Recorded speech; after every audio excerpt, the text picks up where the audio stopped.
Menurut saya, ide tentang kelanjutan itu jauh lebih penting bagi publik daripada perubahan. Kenapa gitu?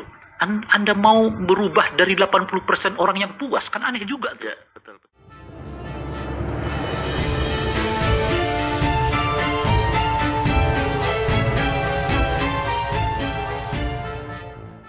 Assalamualaikum warahmatullahi wabarakatuh. Salam sejahtera untuk kita semua, salam budaya.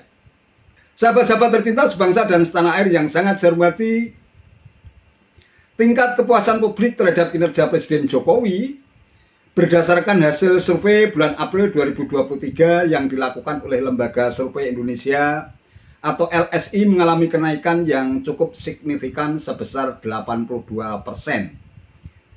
Angka ini disebut-sebut merupakan kinerja tertinggi Presiden Jokowi selama menjadi orang nomor 1 di negeri ini. Survei LSI yang dilakukan pada tanggal 12 hingga 17 April 2023 itu menggunakan populasi warga negara Indonesia yang memiliki hak pilih atau berusia 17 tahun ke atas. Survei menggunakan metode multi-stage random sampling dari 1.220 responden dengan margin error survei plus minus 2,9% dengan tingkat kepercayaan 95%.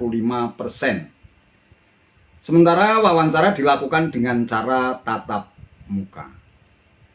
Terkait dengan kepuasan publik sebesar 82% ini tampaknya akan sangat berpengaruh terhadap gagasan perubahan yang kerap digembar-gemborkan oleh bakal calon presiden yang diusung oleh koalisi perubahan Anies Baswedan. Menurut saya, ide tentang kelanjutan itu jauh lebih penting bagi publik daripada perubahan. Kenapa gitu? Anda mau berubah dari 80% orang yang puas, kan aneh juga tuh. Ya, betul. Itu dikonfirmasi oleh survei mengenai kepuasan publik terhadap Jokowi. Kan setidaknya sekarang kan, setidaknya sekarang ini kalau kita lihat di survei, 80% orang puas dengan kinerja Pak Jokowi. Tiba-tiba di tengah itu Anda mengatakan, kita harus berubah, kita harus berbeda dari Pak Jokowi. Gimana? Kan itu artinya Anda hanya menyasar 20% orang gitu loh, kira-kira tuh ya kan. Ya itulah yang dilihat sekarang kan. Makanya kan dia cuma dapat 32%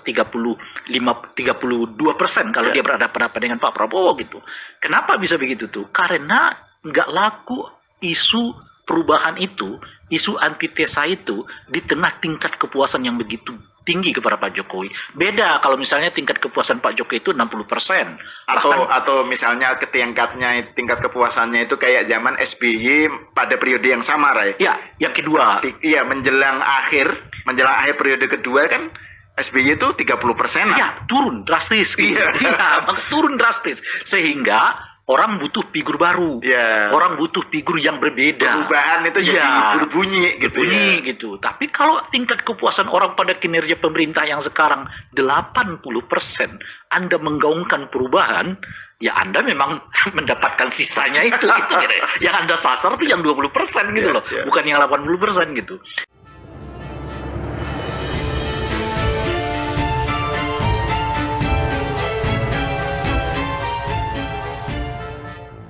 Sahabat-sahabat tercinta sebangsa dan setanah air yang sangat saya hormati, saya kira sangat rasional dan masuk akal pernyataan yang disampaikan pengamat politik Ray Rangkuti yang diwawancarai oleh Ahmad Sahal dalam sebuah podcast, bahwa dengan tingkat kepuasan publik terhadap kinerja Jokowi sebesar 82%, itu artinya rakyat sesungguhnya membutuhkan keberlanjutan pembangunan yang telah dirintis oleh Presiden Jokowi.